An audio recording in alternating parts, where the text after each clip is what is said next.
श्री आदिशक्ती तुळजा भवानी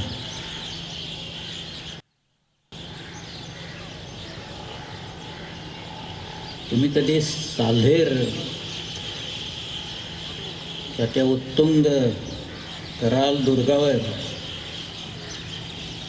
एखादी रात्र काढली आहे का? साल्हेर हा महाराष्ट्रातला सगळ्यात उंच असा दुर्ग आहे.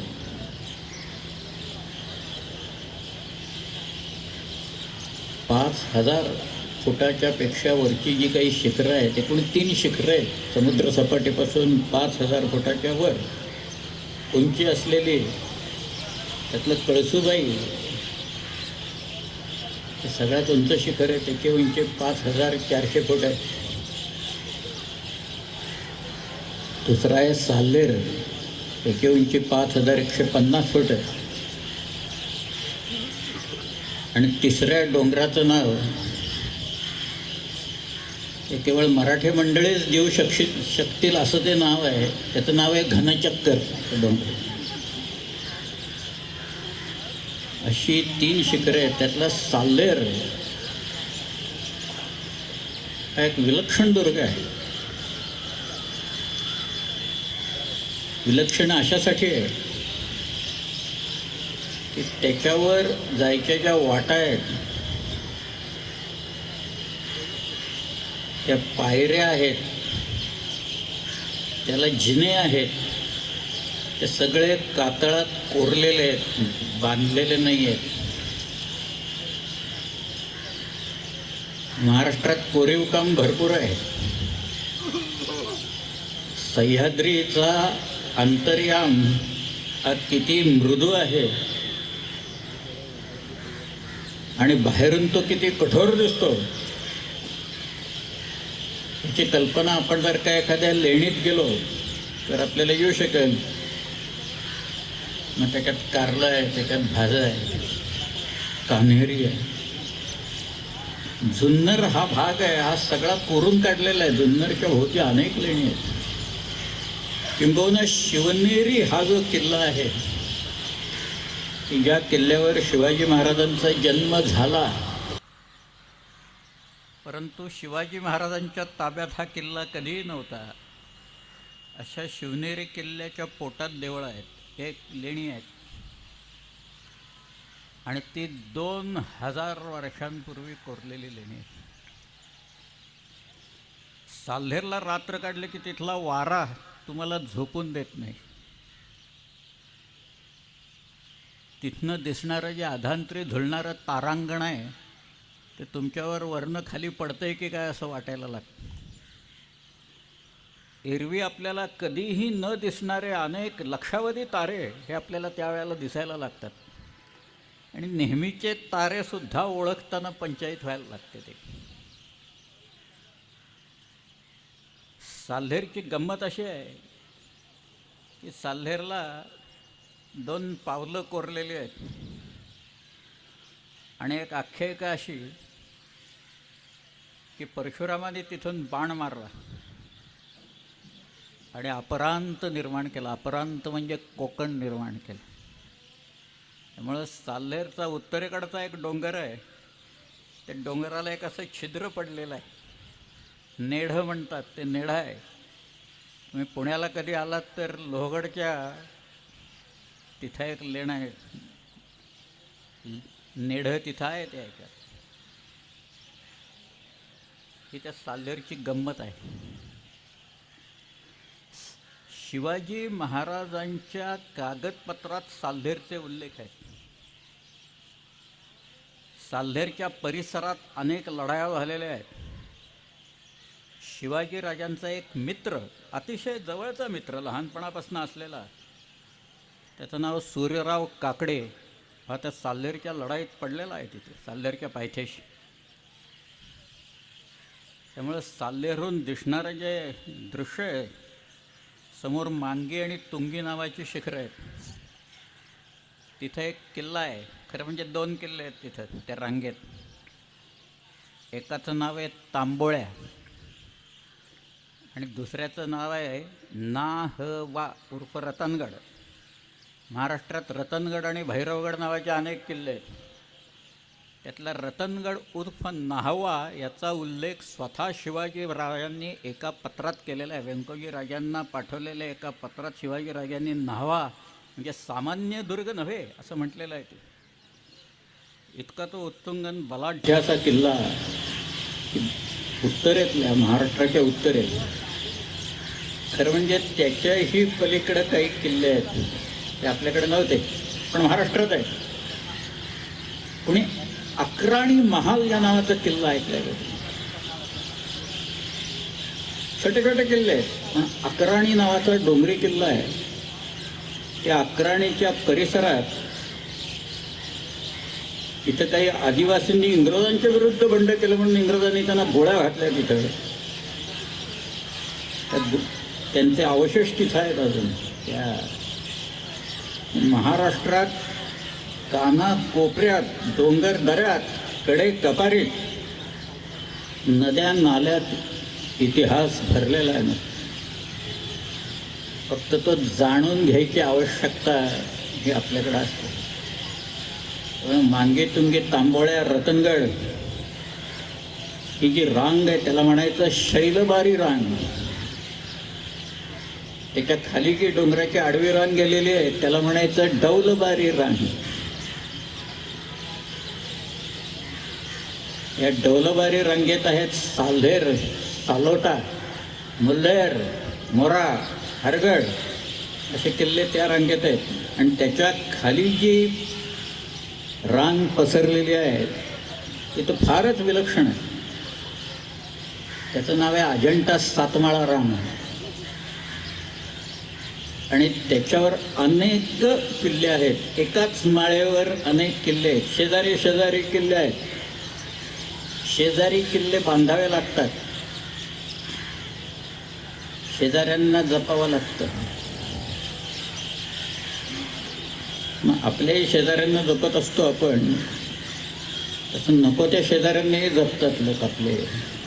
त्याची उदाहरणं आपल्याला दिसत आहेत आता. परंतु अचला अहिवंत वणी आहे, मार्कंड्या म्हणून डोंगर आहे, रवळा आणि गवळा किल्ले, पलीकडं कणेरा म्हणून एक किल्ला आहे, धोडप आहे, कंचना आहे, राजधेर आहे, कोळधेर आहे, इंद्राई आहे, चांदवड आहे, पुढे गेलं तर अंकाई टंकाई आहे, तलतम आहे, वेताळवाडीचा किल्ला आहे. ओळीनं किल्ले आहेत सर. तुम्ही शेजारचा डोंगर फोर्टिफाय केला नाही तर आपला डोंगर व्हल्नरेबल होतो किल्ला. हे शिवाजीराजांना उमगलेलं होतं. एखादा माणूस दुर्ग बांधणीच्या कलेत किती पारंगत असेल याचं उत्तर शिवाजी महाराजांचं नाव काढून इंग्रजांनी दिलेलं आहे, फ्रेंचांनी दिलेलं आहे. He has mastered the art of फॉर्टिफिकेशन असं त्यांनी म्हटलेलं आहे. त्यामुळे सह्याद्रीचा उपयोग हा शिवाजीराजांनी कसा करून घेतला हीच तर सगळी कहाणी आहे त्याची. तो काही त्यांनी सुरुवात केली नाही. ही जी वॉरफेअर आहे या वॉरफेअरची सुरुवात आधीच झालेली आहे. ती वॉरफेअर शहाजीराजांनी वापरलेली आहे. दक्षिणेत असलेला निजामशाहीचा वजीर मलिक अंबर यांनी ती वापरलेली आहे. किंबहुना मलिक अंबर हा एक फार मोठा माणूस होऊन गेला. माझ्याकडे एक फ्रेंच बाई आली होती, नावही सांगतो तिचं नाव एलायना द लातू. ती म्हणाली मला मलिक अंबरवर पिक्चर काढायचा आहे. म्हटलं एकदम हा मलिक अंबर हापशी माणूस आहे सिद्धी, तुला एकदम हा कुठं मिळाला, मलिक अंबर कुठं मिळाला?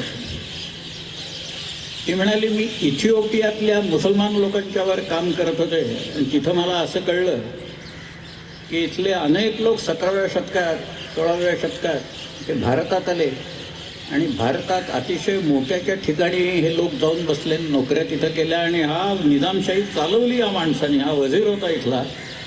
मला त्याच्यावर पिक्चर काढायचं आहे पण माझ्याकडे मटेरियल नाही आहे काही. तिला एक मी पुस्तक दिलं, झेरॉक्स कॉपी दिली. त्याला काही मिळत नव्हतं नाही. ते पुस्तक दिल्यानंतर तिथे रोज फोन आणि सारखे मेसेजेस यायला लागले, कारण त्याच्यात तारखा होत्या त्या हिजरीमधल्या होत्या. त्या तिला इसवी सणात कन्वर्ट करून पाहिजे होते. म्हटलं अगं ते जर का सगळं द्यायचं म्हटलं तर माझा किती वेळ जाईल त्या सगळ्याच्यात. ती म्हणाली मला फॉर्म्युला द्या. म्हटलं नाही ना, फॉर्म्युला असं देत आहेत, कॅल्क्युलेटच करावं लागतं, ते का जंत्रबिंत्र काही नाही आहेत. शेवटी तिनं तो नाच सोडला त्या मलिकांबरचा. पण नंतर मला पॅरिसहून एक फोन आला आणि त्यांनी सांगितलं, ते डॉक्टर होते एक नगरचे, ते म्हणाले अहो एका फ्रेंच पुस्तकात मी तुमचं नाव पाहिलं. म्हटलं चांगलंच लिहिलं ना, तिथं आणखीन काहीतरी शिवाय घातलं. म्हटलं नाही नाही म्हणाले, मलिकांबरवर पुस्तक आहे त्याच्यात. म्हणाले बरंच तुमचं नाव आहे. म्हटलं माझं नाव मलिकांबरच्या पुस्तकात यायचं काय कारण आहे? तर त्या एलियाना द लातूंनी ती एक कादंबरी लिहिली होती, त्याच्यात निनाद म्हणून एक पात्र टाकलं होतं. मी म्हटलं तू अगं मला विचारलं असतं तर सांगितलं असते, नाव फार आधुनिक आहे. 17व्या शतकात निनाद वगैरे अशी काही नावं नव्हती कोणाची. जनार्दन, गोविंद, विष्णू वगैरे चाललं असतं कोणाला. पण एका फ्रेंच बाईला इथं येऊन मलिकांबरवर एक पिक्चर काढावा असं वाटलं. आणि का वाटलं? एका जपानी माणसाला, त्याचं नाव आहे डॉक्टर फुकाजावा, त्याला शिवाजी महाराजांच्यावर आपण संशोधन करावं असं वाटायला लागलं. म्हणून तो मराठी शिकला. एक जपानी माणूस इथं येऊन मराठी शिकतोय, कारण त्याला शिवाजी महाराज वाचायचे होते. एक ताकाखोव म्हणून होता, त्या ताकाखोवनी सुद्धा शिवाजी महाराजांच्यावर चरित्र लिहिलेलं. केळुसकर ताकाखोव वगैरे करायचं. शिवाजी महाराज जिवंत असताना सुद्धा एका माणसाने लिहिलं, अर्थात ते प्रसिद्ध नंतर झालं. परंतु एका पोर्चुगीज माणसाने, कोस्मित गार नावाच्या एका माणसाने शिवाजी महाराजांच्यावर पोर्चुगीजमधनं चरित्र लिहिलं. त्यांच्यावर लिहिलेलं चरित्र आहे सगळं अख्खं. ह्या लोकांना नाना देशाचे, वेशाचे, धर्माचे असे हे लोक आहेत आणि त्यांना ही प्रेरणा व्हावी की शिवाजी महाराजांच्यावर आपण इथं लिहावं. त्याचं कारण असं आहे की गोव्याचे जे पोर्चुगीज होते किंवा सुरतेचे इंग्रज होते, तिथं डच होते, वेंगुर्ल्याला डच होते, राजापूरला फ्रेंच होते, इंग्रज होते. ईस्टर्न कोस्टवर तर डॅनिश लोक होते, डिंगमार लोक होते तिथं. या सगळ्या लोकांनी शिवाजी महाराजांच्या बद्दल त्याच वेळेला काही ना काहीतरी लिहून ठेवलेलं आहे. विशेषतः वॉरफेअर्स आत्ताच्या ज्या आहेत त्यातल्या गेरिला वॉरफेअरचं, एक गेरिला वॉरफेअरबद्दल शिवाजी महाराज यांचं नाव या लोकांनी तिथं दिलं. उदाहरण म्हणून मी एक गोष्ट सांगतो की सह्याद्रीचा उपयोग कसा करून घेतला शिवाजी महाराजांनी, ही काही पद्धत इथं रुजवली त्यांनी. त्याचे जनक कोण असतील आपल्याला कल्पना नाही, परंतु सह्याद्री सोडून ते फारसे कुठे लांब गेले, डोंगर सोडून गेले नाहीत बघा. फार आग्र्याला आपले भेटायला गेले होते, पण जसं एखादं वासरू गाईला सोडून जात नाही, आईला सोडून जात नाही, तत्वत शिवाजीराजे या त्या सगळ्या डोंगराच्या आसपास राहिले सगळे. व्हिएतनाम हा एक छोटा देश आहे आणि व्हिएतनाम एक अमेरिकेशी प्रदीर्घ लढाई खेळला. एक छोटा देश अमेरिकेच्या सारख्या बलाढ्य देशाशी एक प्रदीर्घ अशी लढाई त्यांनी केली. किती अमेरिकन सोल्जर्स मारले गेले असतील. अमेरिकेने सर्व प्रयोग केले, त्यांची जे काही प्रयोगशाळा होती शस्त्रास्त्रांची, अगदी केमिकल नेपाम बॉम्ब्सपासून त्यांनी सगळं वापरलं. हे लोक काही बदलले नाहीत कोणी मात्र. त्यांचा जो मुख्य होता हो ची मिन्ह, या हो ची मिन्ह एकदा दिल्लीत आला आणि दिल्लीत त्याला प्लॅनिंग कमिशनचं काम बघायचं होतं. त्याला मोहन धारिया दिलेले होते बरोबर, मोहन धारियानं पाठवलं, तुम्ही सांगा. तर मोहन धारियाने ते प्लॅनिंग कमिशनचं काम दाखवल्यावर मग तो म्हणाला आमच्याकडं गायी जगत नाहीत, पाणी पाऊस सारखा असतो, आम्ही तुमच्याकडनं एक 100 म्हशी विकत घेतो. आपल्या लोकांनी त्याला 500 म्हशी बक्षीस दिल्या, तिकडे घेऊन गेला. असं चाललेलं असताना त्यांनी मोहन धर्यांना विचारलं की भारत एवढा मोठा देश आहे, तुम्ही भारताच्या कुठल्या कानाकोपऱ्यातनं आलात? मोहन धर्या म्हणाले, आमच्याकडे शिवाजी महाराज होऊन गेले. त्यांचा राज्याभिषेक ज्या दुर्गावर झाला त्या रायगड किल्ल्याच्या जवळ असलेल्या नातं या नावाच्या गावातनं मी आलेलो आहे. तेव्हा होचिमिन त्यांना असं म्हणाला की अमेरिकेशी आम्ही ही प्रदीर्घ लढाई दिली, त्यावेळेला जगातल्या उत्तमोत्तम जनरल्सच्या स्ट्रॅटेजीज आणि टॅक्टिक्सचा आम्ही अभ्यास केलेला होता आणि आम्ही त्यावेळेला शिवाजी महाराजांच्या घरेला वॉरफेअरचा अभ्यास केलेला, आम्हाला शिवाजी महाराज माहिती आहेत. आश्चर्य आहे. पण शिवाजी राजांनी ही जी पद्धत रुजवली इथं, त्याचं बाळकडू ते लहानपणापासूनच त्यांना मिळालेलं आहे. एक ग्रंथ आहे, संस्कृतमधला ग्रंथ आहे तो. आपल्या लोकांची इतिहासाबद्दलची आस्था केवढी आहे हे सांगण्यासाठी, म्हणून मला एका गोष्टीचा मोह आवरत नाही आहे म्हणून मी ती गोष्ट तुम्हाला सांगतो. या कल्याणला एक व्यापारी होते, यांचं नाव म दिवेकर. ह्या दिवेकरांच्या वाचनात सारखं यायचं अध्याय आणि श्लोक, अध्याय आणि श्लोक. आणि ते शिवाजी महाराजांच्या वरचे होते सगळे. त्यामुळे काहीतरी काव्य असलं पाहिजे, काहीतरी एक ग्रंथ संस्कृतमधनं असला पाहिजे की याच्यात शिवाजी महाराजांचं नाव आणि त्यांच्यावर रचलेला कुठेतरी ग्रंथ आहे.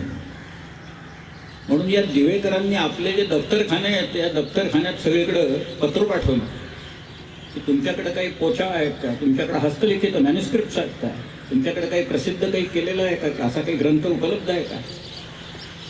90% लोकांनी उत्तरच पाठवली नाही. उरलेल्यांनी सांगितलं आमच्याकडे नाही आहे. पण दिवेकर हा गप्प बसणारा माणूस नव्हता. दिवेकर सामान्य माणूस नव्हता. दिवेकरांनी जगभर पत्र पाठवली, जर्मनीत पाठवली, फ्रान्समध्ये पाठवली, इटालीमध्ये पाठवली, ब्रिटनला पाठवली. आणि आश्चर्य म्हणजे जर्मनीमध्ये लिप्झिगला जर्मन ओरिएंटल रिसर्च इन्स्टिट्यूटमधनं एक पत्र आलं. ते म्हणाले आमच्याकडं कॅटलॉग्स आहेत, संस्कृत ग्रंथांचे कॅटलॉग्स आहेत, मॅन्युस्क्रिप्टचे कॅटलॉग्स आहेत. त्याच्यात तुम्ही सांगताय ना तो ग्रंथ अमुक अमुक नंबर खाली अमुक अमुक लोकेशनला सरस्वती महाल पुस्तकालय तंजावरमध्ये आहे. दिवेकर तिथं गेले आणि दिवेकरांनी सांगितल्यावर मग त्या तमिळ माणसाने अशी धूळ झटकत एक ग्रंथ काढला, ते शिवभारत, चरितम शिवराजस्य भरतस्य व भारतम असं म्हटलंय त्यांनी. ते निवासकर म्हणजे कवींद्र परमानंद गोविंद निवासकर यांनी तो रचलेला तर शिवाजीराजे जिवंत असताना रचलेला आहे. एवढंच नव्हे, शिवाजी राजांच्या सांगण्यावरून रचलेला ग्रंथ आहे. मी जे काही पराक्रम केलेत ते सांगा म्हणून. त्याच्यात त्यांनी शिवाजी महाराजांचं एक बालपण दिलं आहे शिवनेरीचं.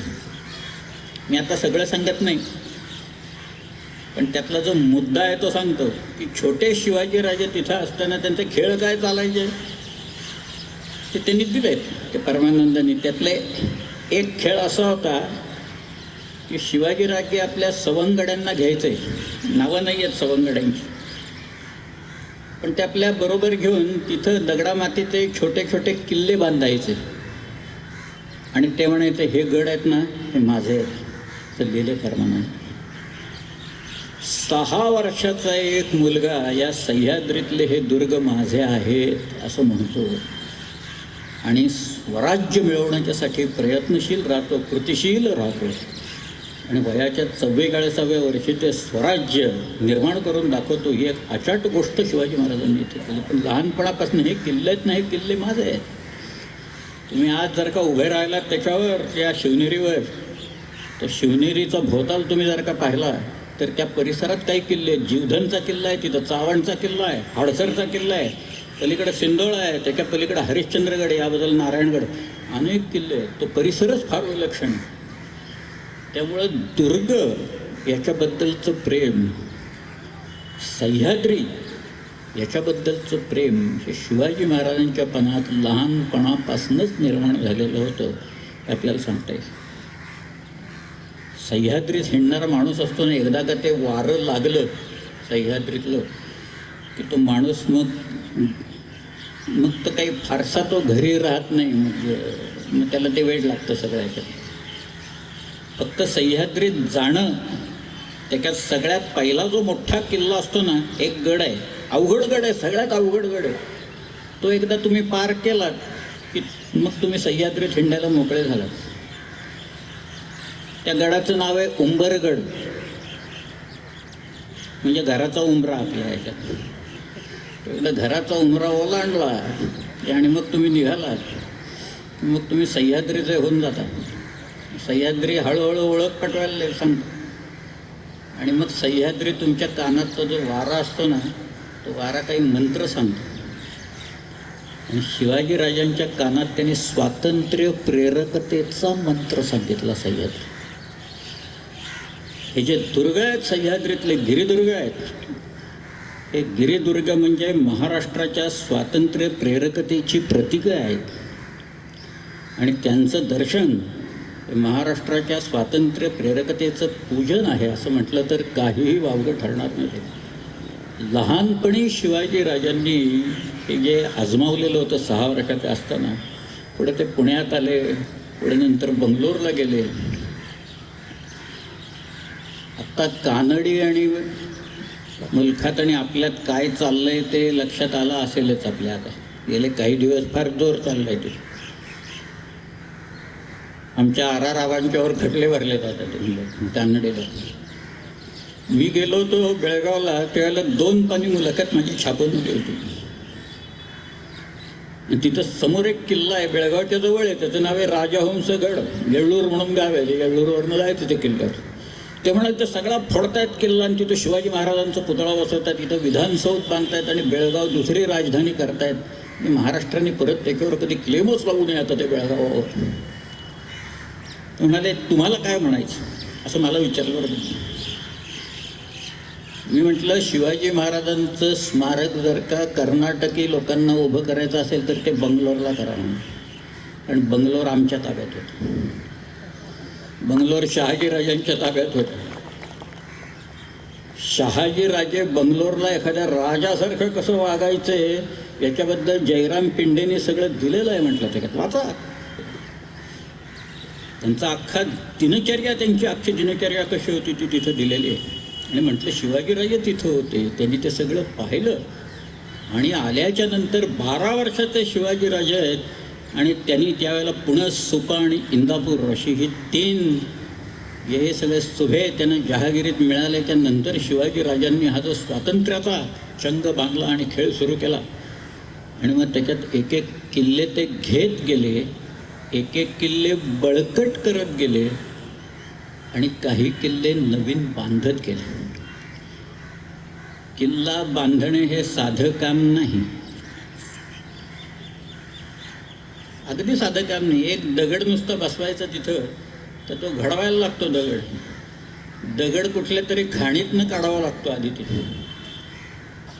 महाराष्ट्रात दगडाची कमतरता नाही ही एक चांगली गोष्ट आहे त्याच्यातली. परंतु तो घडवावा तर लागतो, बसवावा तर तिथं लागतो, न्यावा तर लागतो, ट्रान्सपोर्टेशन लागतं ना. राजगड ही त्यांची पहिली राजधानी की जिथं शिवाजीराजे 24 वर्ष राहिले. त्या सह्याद्रीचं एक उत्तुंग शिखर आहे राजगड. म्हणजे 24 वर्ष शिवाजीराजांनी राजगडावर काढली. त्या राजगडाच्या 3 माछा, सुवेळा, संजीवनी आणि पद्मावती, आणि त्याचा तो बालेकिल्ला हे अतर्की आहे. त्याचं वर्णन करणं शक्य नाही आहे त्या सगळ्याचं. तिथं जाऊन अनुभवच घेतला पाहिजे त्या सगळ्या. पण मी एक साधा हिशोब केला. म्हटलं आपल्याकडं हा जो दगड आहे सगळा सह्याद्रीतला त्याला डेक्कन ट्रॅप्स म्हणतात किंवा बॅसॉल्ट म्हणतात. म्हटलं याची स्पेसिफिक ग्रॅव्हिटी किती आहे बाबा म्हणून आमचे जिओलॉजिस्ट आहेत त्यांना विचारलं. ते म्हणाले 2.7 आहे. म्हटलं ठीक आहे आपण ॲव्हरेज काढू, अगदी 1.7 धरू. आणि राजगडाला लागलेला दगड साधारण किती आहे याचा आपण एक हिशोब काढू. म्हणून मी एक साधा सोपा कमीत कमी म्हटलं अंदाज करायचा, जास्ती करायचा नाही, कमीत कमी एवढा तरी दगड लागलेला आहे बघा. किती दगड लागला असेल राजगडाला. एक किल्ला बांधला शिवाजीराजांनी, नंतर किल्ल्यांच्या शृंखला निर्माण केल्या त्यांनी, पण केवळ राजगड या एका किल्ल्याला, त्या 3 माचान बाले किल्ल्याची तटबंदीला जो दगड लागलेला आहे तो किमान 3 लाख टन दगड आहे. कुठून आणला दगड माहीत नाही, इथं काही माइन्स नाही. कुठनं काढला आणला काही पत्ता नाही. लोक किती लावले कामाला माहिती नाही. पण एक पत्र आहे, गमतीदार पत्र आहे म्हणून मी सांगतो. हा जो बाजी सर्जाराव जेधे होता ना, कान्होजी जेधेंचा मुलगा, त्याला काही राजपूत लोक त्रास देत होते, काहीतरी भांडण झालं असेल. बरं, यांच्याकडे एक एकटा होता सर्जारावांच्याकडे, सगळ्यात मोठा एकटा म्हणजे आमचे शिवाजीराजे त्याच्या बाजूने होते सगळे. तर हा बाजी सर्जाराव त्या राजपूत लोकांना परस्पर दमदाटी करतोय बरं का. तो म्हणतोय तुम्ही माझं ऐकत नाही आहात आणि तुम्ही मला त्रास देताय, हे तुम्ही इथे येऊन माझी क्षमा मागितली नाही तर मी शिवाजी महाराजांना जाऊन सांगेन हे लोक असं असं करतात म्हणून. आणि मग महाराज काय करतील, महाराज तुम्हाला राजगडाला नेऊन धोंडे व्हायला लावतील असं लिहिले त्या कागदात. हे राजगडावर नेऊन धोंडे व्हायला लावणे ही एक शिक्षाच होती त्यावेळेची. असं एक काय ते बांधकाम कसं काय केलं, कड्याच्या टोकावरचं बांधकाम, 3-3 ओळींचं बांधकाम त्याच्यातलं अजूनही शिल्लक आहे. 350 वर्षानंतर पडलेलं नाही आहे. वर्तमानपत्र उघडलं, TV लावला की एक इमारत पडताना दिसते आपल्याला त्याच्यातून. तसं नाही आहे ते कुठेही, पक्का बांधकाम आहे. म्हणून ते सगळे लोक म्हणतायत, युरोपियन लोक म्हणतायत जिंजीचा किल्ला शिवाजीराजांनी ज्या वेळेला घेतला, जिंजी कुठे माहिती आहे का, जिंजी मद्रासच्या दक्षिणेला 150 किलोमीटरवर किल्ला आहे जिंजी. चंद्रगिरी, कृष्णगिरी आणि राजगिरी असा मिळून त्याला प्रत्येक किल्ल्याला तटबंदी आहे. आणि जिंजीला पूर्णपणे मोठी तटबंदी त्याच्यात एक गाडावरनं जाईल एवढं पॅरापेट वॉल आहे ते जिंजीची. तिकडे चंजी म्हणतात त्याला. तो जिंजीचा किल्ला शिवाजीराजांनी घेतल्यावर पहिल्यांदा त्यातला बराचसा भाग पाडून टाकला आणि नवीन बांधला. पॉंडिचेरी त्यावेळेला आपल्याकडे होती बरं का, पॉंडिचेरी शिवाजी महाराजांच्याकडं. तिथनं फ्रेंच लोक आले, एक झेरम्या नावाचा वकील आला आणि त्याने जो रिपोर्ट लिहिल्यानंतर त्याच्यात त्याने असं लिहिलं आहे की Shivaji has conquered the fort of Gingee and he has demolished the earlier fortification and he has started the new construction of the fort. The bastions are so strategically placed that the fort appears to be constructed rather by the European engineers than the Indians.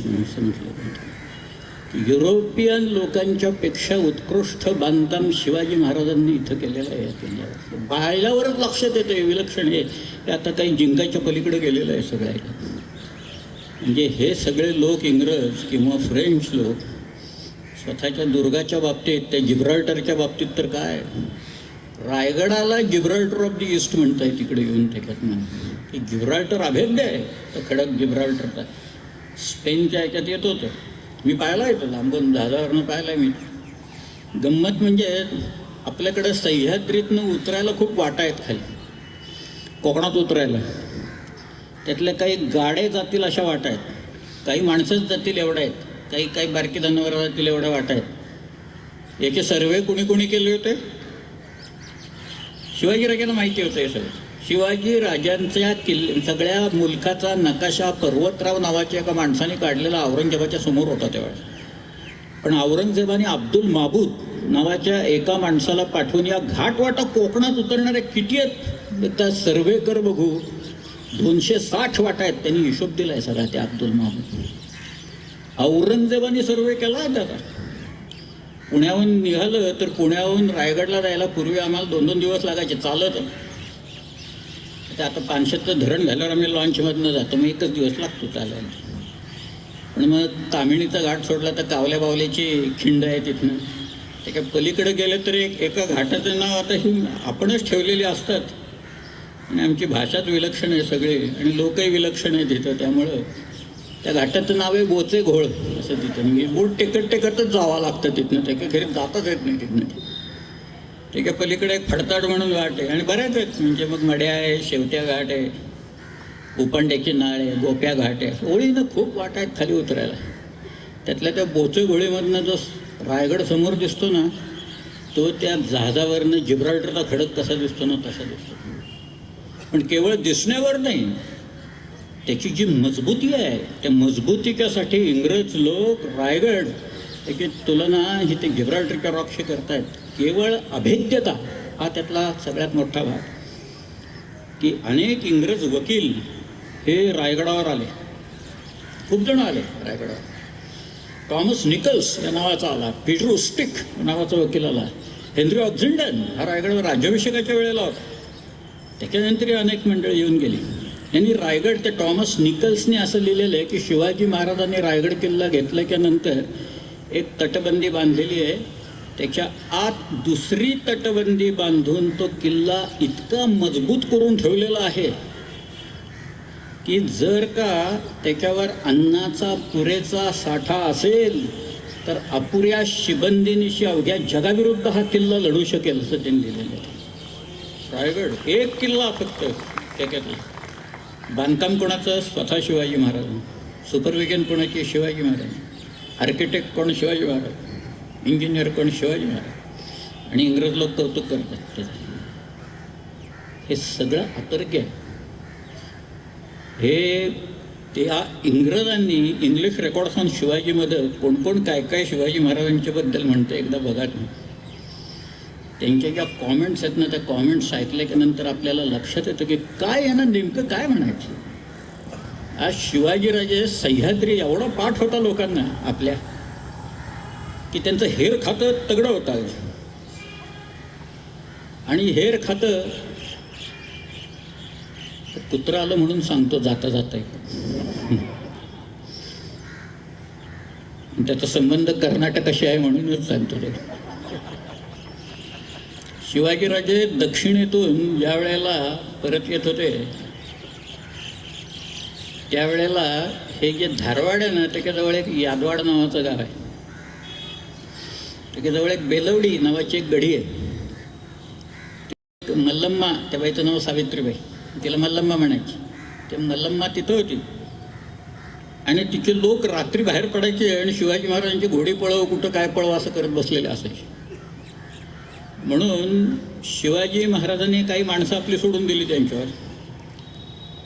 त्यांनी बंदोबस्त केला. त्यातल्या एका माणसाने त्या बाईवर अतिप्रसंग केला म्हणून शिवाजी महाराजांनी त्याचा गुन्हा शाबित झाल्यावर डोळे काढले, स्वतःच्याच माणसाचे काढले.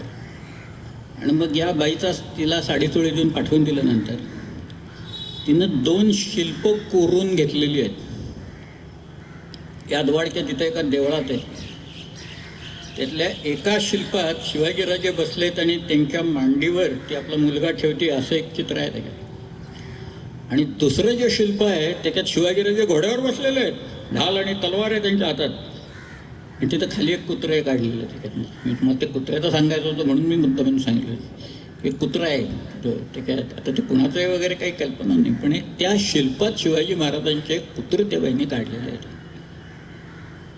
हा जो म्हणून सह्याद्रीचा उपयोग, तुम्ही आज सह्याद्रीमध्ये आपण ज्यावेळेला, खरं म्हणजे कुठल्याही मराठी माणसाला सह्याद्रीच्याबद्दल वेगळं काही सांगायला नको, पण त्याच्या ज्या गमती आहेत ना, ती गंमत त्यातली एक अशी आहे.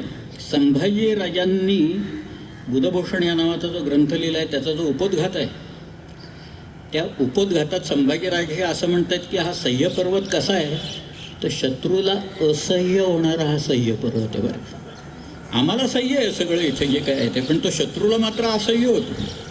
आणि खरंच तसं आहे. इथे जे कोण आले त्या लोकांची या सह्याद्रीनं वाट लावली पाहिजे. तुम्ही वाचला असेल, उदाहरण म्हणून मी सांगतो. एक महमूद गावान या नावाचा एक फार मोठा माणूस या बहमनी कारकिर्दीत होऊन गेला. तुम्ही कधी बिदरला गेलात तर त्याचा एक मदरसा आहे महमूद गावांचा. तिथं महमूद गावांचे फार गोडवे गाळले जातात तिथं. त्याच्या मुत्सद्दीपणाचे, त्याचे कोण मॅनेजमेंटचे. महमूद गावांच्या पत्रांचा संग्रह रियाजुल इन्शा म्हणून प्रसिद्ध आहे. आणि त्या रियाजुल इन्शामध्ये त्यांनी वर्णन केलेलं आहे. त्याच्यात तो म्हणतोय सह्याद्रीचे ते सगळे डोंगरदऱ्या आहेत त्या भयंकरच आहेत असं म्हणतो तो सगळं. हे काही खरं नाही इथलं सह्याद्रीचं. आमचे जेवढे लोक गेले तेवढा सगळ्यांना त्रास दिला. या सगळ्या सह्याद्रीने त्रास दिला, इथल्या डोंगरदऱ्यांनी दिला, नद्या नाल्यांनी म्हणजे भयंकर आहे ते सांगेनच मी. पण महमूद गावान सह्याद्रीच्या दऱ्याखोऱ्यांचं इथल्या डोंगरदऱ्यांचं कौतुक करतो. त्याला त्रास झाला असेल पण शेवटी कौतुकच आहे ना आमचं. शिवाजी महाराजांच्या पत्रात शिवाजी महाराज म्हणतात, औरंगजेबाच्या अधिकाऱ्यांना त्यांनी पाठवलेलं पत्र आहे. त्या पत्रात ते म्हणतायत की माझा मुलूक हा असा आहे, डोंगर दऱ्याने भरलेला आहे, इथे 40 किल्ले आहेत, इथं आमच्या नद्या नाल्या आहेत सगळ्या, सह्याद्री आहे, सह्याद्रीत 40 किल्ले माझे आज आहेत. इथं अफजल खान आला त्याची अवस्था मी काय केली तुम्हाला माहिती, इथं शाहिस्ते खान आला त्याची अवस्था काय केली माहिती. तुम्ही तो जिंकायची भाषा करता. आमच्या सह्याद्रीत कल्पनेचा वारू चालवणं देखील अवघड आहे. समंदे तलाश बेकयास म्हटले, इथं कल्पना करणंच अवघड आहे सह्याद्री घेणं. स्वतः शिवाजी महाराजांनी पर्शन पत्र लिहिलेलं आहे नीलप्रभूचं, त्या पत्रातले उल्लेख आहेत. स्वतः शिवाजीराजे सह्याद्रीबद्दल काय म्हणतायत त्याच्यातलं की हे सगळं जे वैभव आहे आमचं हे केवळ त्या सह्याद्रीच्यामुळे आहे, तिथल्या रांगांच्यामुळे आहे, तिथल्या या विलक्षण दुर्गांच्यामुळं हे सगळं वैभव आम्हाला प्राप्त झालेलं आहे. संभाजीराजे तेच म्हणत आहेत, दुर्ग जे काही आहेत दुर्ग काही सामान्य प्रकार नाही. आणि गिरिदुर्ग वरती किल्ले बांधणे फार अवघड हो. आधी किल्ल्यावर जाणंच अवघड आहे आणि मग दुर्ग बांधायचे. शिवाजी राजांच्या ताब्यात किती दुर्ग होते की मोजदात काही कोणी केलेली नाही. म्हणजे त्याच्यात काही ऑफिशियल अशी काही नाही, बखरीत नाहीत उल्लेख. पण शिवाजीराजे आग्र्याला गेले ना त्यावेळेला त्यांच्याकडे 16 किंवा 17 किल्ले असतील. या मिर्झाराजाशी तह झाला त्यावेळेला दिलेले काहीतरी 12 किल्ले त्यांनी, आणि स्वतः शिवाजीराजांनी बांधलेले सिंधुदुर्ग प्रतापगड वगैरे असे धरले तर 15-16 किल्ले असतील. शिवाजीराजे आग्र्याहून परत आले ह्याच्याबद्दल सुद्धा वाद आहेत बरं का आपल्याकडं. काही लोक म्हणतात 12 सप्टेंबरला आले, काही लोक म्हणतात 20 नोव्हेंबरला आले. वाद जाऊ देत. पण स्वराज्य काय करत होतं त्यावेळेला, स्वराज्याची वृद्धी होत होती का स्वराज्य खंगत चाललेलं होतं. एक बाई बसली होती, मुलाची वाट बघत बसली आहे. त्या बाईचं वय किमान 62 वर्षाचं असेल, त्यावेळेला 62 असेल जिजाऊ साहेबांचं वय. जिजाऊ साहेब आणि शहाजीराजांना एकूण 6 मुलं झाली. त्यातला सगळ्यात थोरला मुलगा संभाजी जगला, मधली 4 मुलं वारली, सगळ्यात शेवटचे शिवाजी महाराज जगले. तर हा मुलगा औरंगजेबाच्याकडे गेला, जगतोय का मरतोय अशी परिस्थितीत. कारण औरंगजेबाने कुणालाच ठेवलं नाही. बापालाही मारला, भावाला मारलं, बहिणीला कैदेत टाकलं होतं, मुलाला मारलं त्यांनी स्वतःच्या, मोहम्मद सुलतान या नावाच्या का मुलाला त्यांनी मारलं. अशा औरंगजेबाच्या ताब्यात शिवाजीराजे गेलेले असताना ही बाई रडत बसलेली नाही आहे की काय करायचं आता, माझा मुलगा एक शेवटचा होता. नाही, शिवाजीराजे सुटले किती तारखेला, 17 ऑगस्ट 1666ला सुटले आग्र्याहून, निसटले. त्याच्या आधी 2च दिवस 15 ऑगस्टला जिजाऊ साहेबांनी रांगणा उर्फ प्रसिद्धगड हा किल्ला जिंकून स्वराज्यात आणला. स्वराज्य वाढलं, स्वराज्य वृद्धिंगत झालेलं आहे, वाढलेलं आहे. हे जे किल्ले आहेत ना इथले, त्याला औरंगजेब शिवाजी महाराजांना म्हणतोय की तुम्ही चिठ्ठी द्या, पत्र द्या, मी आम्ही उरलेले किल्ले ताब्यात घेतो. शिवाजी राजांनी औरंगजेबाला सांगितलं, मी स्वतः जरी चिठ्ठी दिली तरी माझे लोक तुला किल्ला देणार नाही. औरंगजेबाने मिर्झाराजांना पत्र लिहिलं की हे असं असं शिवाजी म्हणतोय. मिर्झाराजे म्हणाले तो म्हणतोय ते खरं आहे, कोणीही किल्ले बिल्ले देणार नाही. त्याचं पत्र तो स्वतः समोर दिसल्याखेरीज आणि तो म्हणाल्याखेरीज कोणीही किल्ल्याला हात लावून देणार नाही. नुसतेच किल्ले नाहीत, माणसं तयार केली हो, त्याच्याची अनुयायी तयार केले. एक एक किल्ल्यासारखा एक एक बुलंद माणूस तयार झाला त्या सगळ्या. किल्ले घ्यायचे म्हणजे काय सामान्य गोष्ट आहे का ती. आज शहाजीराजांना ज्यावेळेला पकडलं ना अफजल खानाने, मुस्तफा खान, अफजल खान, बाजी घोरपडे आणि शहाजीराजांना पकडलं आणि त्यांच्या सुटकेसाठी एकूण 3 किल्ले आदिलशाहीनं मागितले त्यांच्या. त्यातला एक होता बंगलोर, एक होता कंदर्पी तिसरा होता सिंहगड. 2 किल्ले संभाजीराजांनी म्हणजे शिवाजीराजांच्या थोरल्या भावाने देऊन टाकले. शिवाजीराजे वडिलांच्या सुटकेसाठी एक सिंहगड द्यायला तयार नव्हते. बघा, शिवाजीराजे म्हणाले माझे वडील ज्ञानी आहेत आणि ज्ञानी असून सुद्धा गाफील राहिले, मी देत नाही किल्ला. घाबरले लोक. ते म्हणतील शहाजीराजांच्या जीवावर बेतलंय सगळं तिकडून, तुम्ही आता किल्ला बिल्ला देत नाही म्हणता. मग त्यांना सोनू विश्वनाथ डबीर तिथे जे होते त्यांना सुवर्ण शर्मा म्हटले. त्यांनी ते सुवर्ण शर्माने म्हणजे सोनोपंतांनी त्यांना एक नीती सांगितली. ती त्या शिवभारतात आहे. प्रभुणा दुर्गमम दुर्गम प्रभुर्दुर्गेण दुर्गमा म्हणून तो सगळं सांगत जातो सगळं. शेवटी त्यांनी शिवाजी महाराजांना पटवलं की किल्ले काय परत घेता येतील जिंकून. एक तर किल्ला जातोय, तुम्ही एक किल्ला देऊन टाका, आपण किल्ला परत जिंकून घेऊ शकू. पण वडील गेले तर मात्र परत आपल्याला वडील काही मिळणार नाही, तुम्ही देऊन टाका. शिवाजीराजांनी कसा बसा एक किल्ला दिला. त्या मिर्झा राजाला 23 किल्ले स्वराज्यातले काढून दिले. त्यावेळेला काय वाटलं असेल हो त्यांना. तुम्ही कल्पना करा. ह्या सगळ्या ज्या गोष्टी आहेत त्याच्यातला भावुकता मी म्हणत नाही, पण एखाद्या किल्ला घ्यायचा, आज किल्ल्यावर जायचं, ढाल तलवार घेऊन जायचं, रोपवेनं नाही जायचं, चालत जायचं, वरती लढाई करायची, किल्ला जिंकायचा आणि मग त्या किल्ल्याची व्यवस्था लावायची. याला फोर्ट मॅनेजमेंट असं म्हटलेलं आहे. ही नीती आहे शिवाजी महाराजांची. तुम्ही आज्ञापत्र काढून बघा. आज्ञापत्र म्हणजे शिवाजी महाराजांचा जो अमात्य आहे, रामचंद्रपंत अमात्य, अहो याने किती छत्रपती पाहिले रामचंद्रपंतांनी? 5 पाहिले.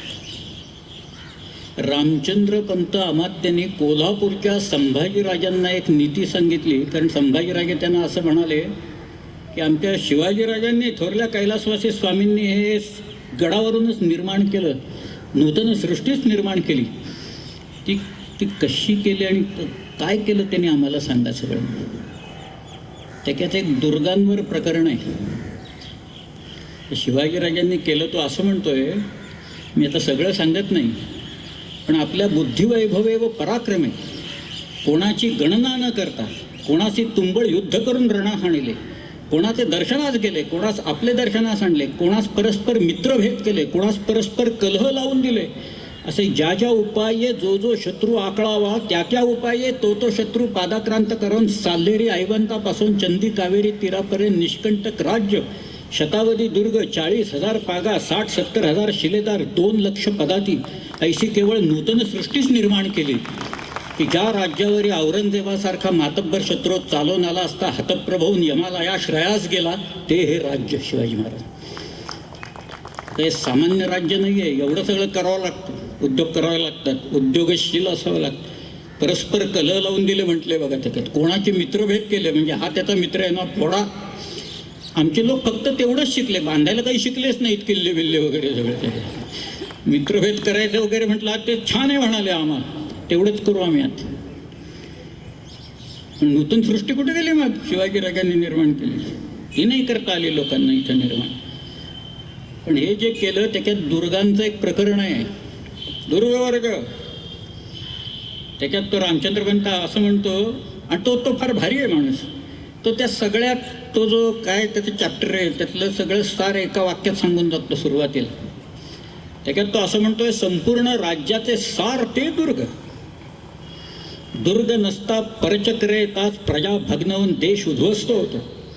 आणि यापूर्वी जे राजे झाले त्याने दुर्ग बांधून देश शाश्वत करून घेतला. दुर्ग म्हणजे खजिना, दुर्ग म्हणजे सैन्याचं बळ, दुर्ग म्हणजे सैन्याचं मूळ, दुर्ग म्हणजे राज्यलक्ष्मी, दुर्ग म्हणजे सुखनिद्रागार, दुर्ग म्हणजे प्राण संरक्षण असं म्हटलंय. आणि तो असं म्हणतोय की इथं जे ठेवायचे लोक आहेत किल्ल्यांवर, मग ते काही जावईन मेहुणे वगैरे असल्याने आणून ठेवायचे कोणी तिथे. ते पारखून घ्यावे लागतात. किल्ल्यांवरचे लोक असतात ते कैफी लोक नकोत, नशेखोर लोक नकोत. कारखान घ्या, हवालदार लागतो तिथं, सबनीस लागतो, सरनोबत लागतो, कारखानीस लागतो, एरवी सगळी शिबंदी लागते त्या किल्ल्याचा बंदोबस्त करायला. आणि हे सगळे उत्तम लोक पाहिजेत. शिवाजीराजे जिवंत असताना एकही किल्ला शत्रूच्या ताब्यात त्यांच्या एकाही माणसाने कधी दिला नाही. त्याचं कारण असं आहे, त्या आज्ञापत्रात लिहिले की जर काय एखादा हवालदार म्हणजे किल्लेदार फितूर आहे असा संशय जरी आला, संशय, त्याला कुटुंब कबिल्यासकट पकडून आणायचा आणि त्याचा गुन्हा साबित झाला तर त्याचं मुंडकं मारायचं आणि ते गडोगडी फिरवायचं. परत असा गुन्हा करायला कोणी तयार होणार नाही, कोणीही केला नाही. एकही उदाहरण नाही. ते कसं करणार हो, मुंडकं आपलं फिरतंय सगळीकडं, लोकांना कसं काय आवडेल त्या सगळ्याचं? एकाही माणसाने केला नाही.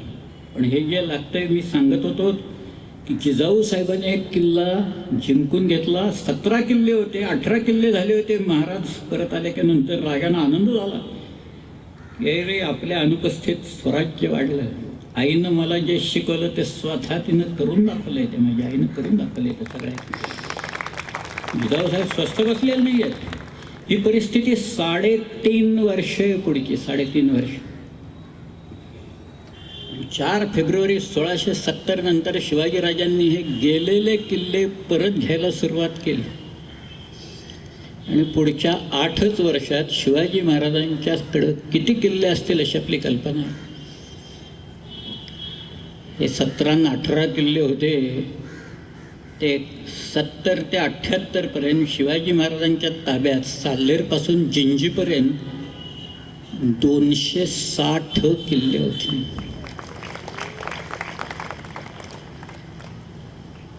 नुसती किल्ल्यांची नावं लिहित असताना हाताला रग लागेल अशी परिस्थिती आहे.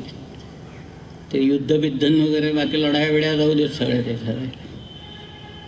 पण किल्ला घ्यायचा तो बळकट करायचा. परत शेजारचा डोंगर उपद्रवी असेल तर पाडून टाकायचा किंवा त्याला फोर्टिफिकेशन्स करायचे आणि एक शृंखला, एक डिफेन्सची लाईन निर्माण करायची. शिवाजीराजांनी इथे केलं. हे काही सामान्य कृत्य नाही आहेत. ही सगळी असामान्य कृत्य महाराजांच्या हातनं घडलेली आहेत. आपल्याकडे एक काव्य आहे. काव्य म्हणजे काय, आपल्याकडं कवी तरबेजच येतो काय. हल्ली तर एक नवीन प्रकार असा आहे की गद्यच लिहायचं आणि त्याला काव्य म्हणायचं वगैरे, असंही चालू आहे.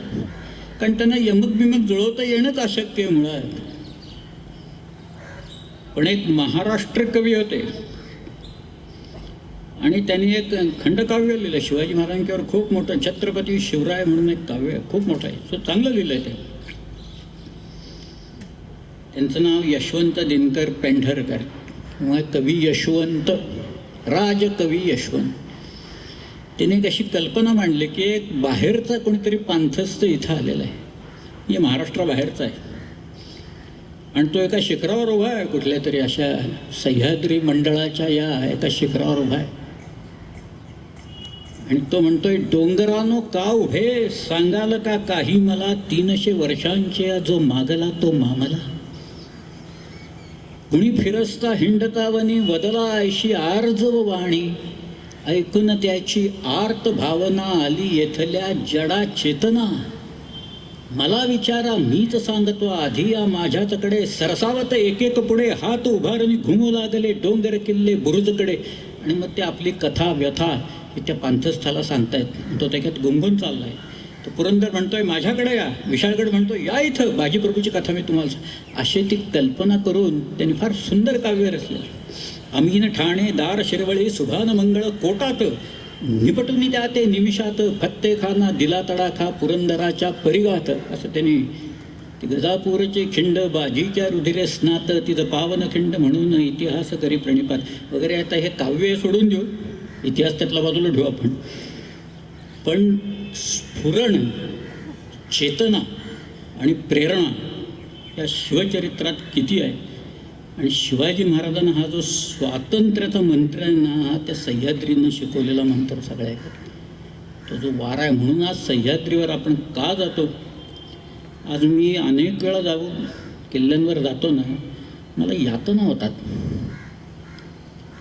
कारण मुलं एखादी ट्रिप अरेंज केली ना, ट्रिप, परवाच बाबासाहेब सांगत होते की निनादराव आम्ही एक आनंद यात्रा म्हणून घेऊन जातो आम्ही, आणि मग मुलांना किल्ले वगैरे असे दाखवतो इकडे.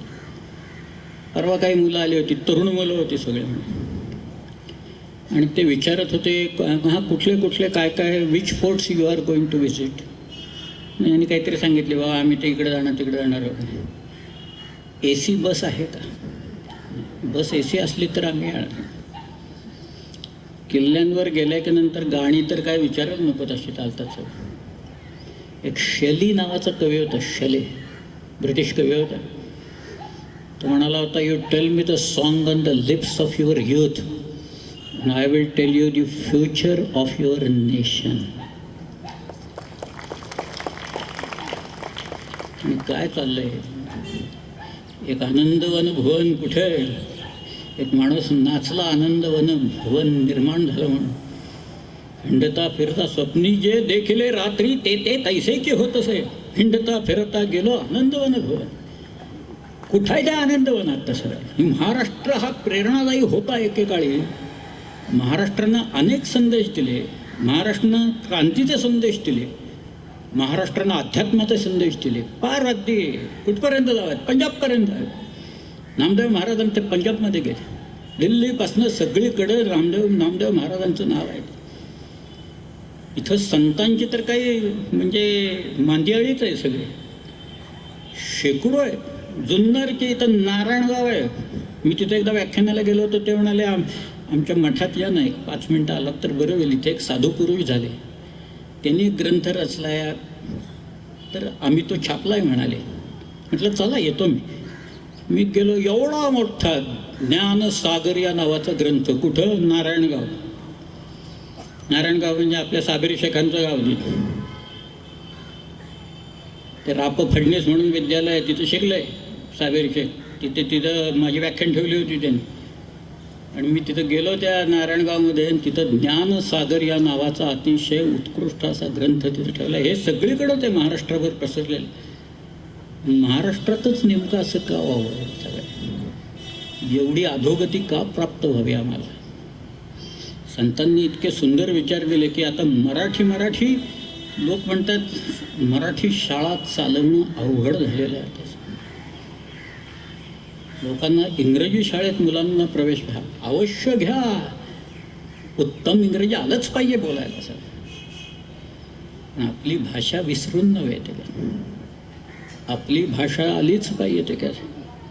आणि आमची भाषा कशी आहे? अमृता ते ही पैजा जिंकणारी भाषा आहे. ती काही सामान्य भाषा नाही. इथं भारतात पहिला जो इंग्रज आला त्याचं नाव टॉमस स्टेफेन. टॉमस स्टेफेन गोव्यात होता. त्यांनी बायबलचं मराठी भाषांतर केलं, अनुवाद केला. त्याला त्यांनी ख्रिस्त पुराण असं नाव दिलं. बरं, फक्त मी मराठीत का करतोय मराठीत याची कारणं दिली आहेत त्यांनी. ती सुद्धा इंग्रजी पद्धतीने चोरलेलीच आहेत बरं का त्यांनी. त्याचं योग वैशिष्ट्यमधली ज्ञानदेवांची चोरलेली आहेत त्यांनी सगळे. पण ते फार सुंदर आहे. ज्ञानदेवांनी मुळात लिहिलेलं. त्यांनी असं लिहिलं आहे ते सुरुवातीला, जैसी पुष्पा माझी पुष्पमोगरी, की परिमळा माझी कस्तुरी, तैसी भाषा माझी साजरी मराठी. पखियांमध्ये मयूरू, पक्षात मोर, वृक्षांमध्ये कल्पतरू, कल्पवृक्ष, तैसी भाषा माझी मान थोरू मराठी अशी. जैसे हरळा माझी रत्न किळा. गवत असताना त्या गवताचे सुद्धा प्रकार आपल्याकडे लोकांनी लिहिलेले आहेत. त्याच्यात एक रत्नकील या नावाचं गवत आहे, ते सर्वश्रेष्ठ गवत मानलं गेलेलं आहे. हरळा माझी रत्न किळा, की रत्नान माझी हिरा निळा, तैसी भाषा माझी चोखळा मराठी, असं म्हणून तो मराठीत अनुवाद त्यांनी केला. कुठे ती मराठी? आणि ज्ञानदेवांच्या अमृता ते ही पैजा जिंकणारी मराठी कुठं आहे? अधपात हा लोकांच्यामुळे साहित्याचा होतो. भाषेमुळे होत नाही. ती भाषा वापरण्यामुळे, वापरणारे जे लोक असतात त्यांच्यामुळे त्या भाषेचा अधपात होतो. आणि भाषेचा अधपात सुरू झाला की संस्कृतीचा अधपात होतो. बाहेरून आपल्याकडे जी आक्रमक मंडळी आली, या आक्रमकांची नुसती भाषा नाही आली, भाषा म्हणजे केवळ ते शब्दच येत नाहीत, त्या शब्दापाठोपाठ त्यांची संस्कृती इथं येते सगळं. त्यामुळे जी काही इथं वाताहत झाली अनेक वर्ष चालूच आहे ती अजून. पण म्हणूनच सह्याद्री हा जो मंत्र शिकवतो म्हणून मी सारखा म्हणतो की जायला काय पाहिजे, तिथं गेल्यावर ही गाणी ऐकायची अशी. लोकांच्या हातात ट्रान्झिस्टर्स असतात आणि ते मोबाईल फोन आहेत, आता त्याच्यावरही गाणी ऐकायला मिळतात लोकांना. आणि तिथं चर्चा काय, त्या सिरियलमध्ये काय झालं आणि ह्या सिरियलमध्ये काय झालं, ही चर्चा तुम्ही डोंगरावर जाऊन आणि किल्ल्यांवर जाऊन करताय परत. मग कशाला जातो तिकडचं, काय कारण आहे जायचं. रामाजी पांगेरा असं नाव ऐकलं का म्हटलं तुम्ही, कोण, who was that Ramaji Pangera. म्हणजे आता म्हटलं आहे ना, आता रामाची सीताकोणपासून सगळं सांगावं लागणार मला, अशी परिस्थिती. पण ही आपल्याकडच्या मराठी मुलांची दैना अशी आहे सगळ्या केली, बाकीच्यांची तर जाऊच दे सगळ्या. आज प्रतापगडावर लोक येतात, महाबळेश्वरला येणारे सगळं जे क्राऊड आहे ना, तो सगळा तिथे येतो प्रतापगड. आणि मग प्रतापगड असं काय ते कुल्फी आईस्फ्रूट घेत असं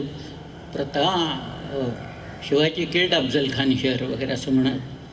मग काहीतरी आपलं बघायचं तिथं. आता ती दुकानं लागलेली आहेत, त्याच्यावरनं टोप्या घ्यायच्या, शंखांच्या माळा घ्यायच्या, ते मिरवत बसायचं. संध्याकाळी महाबळेश्वरला निघून जायचं. तो म्हटलं परिसर तुम्ही पाहिला आहे का कधी. नाही पाहिलं.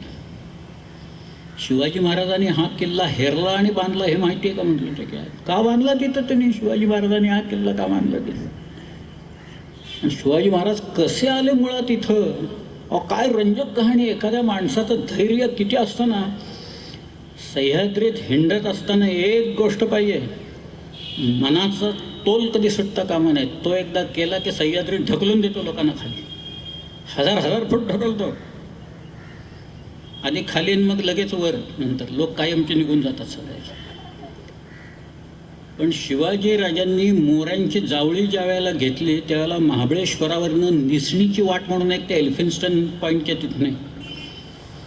मी मुद्दामूनच एल्फिन्स्टन पॉईंट असं म्हटलं, कारण पांगळा म्हटलं असतं तर कळलं नसतं कोणाला तरी.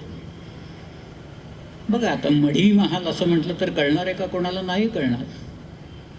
आर्थर सीट असं म्हटलं तर कळेल, हा या वी नो आर्थर सीट.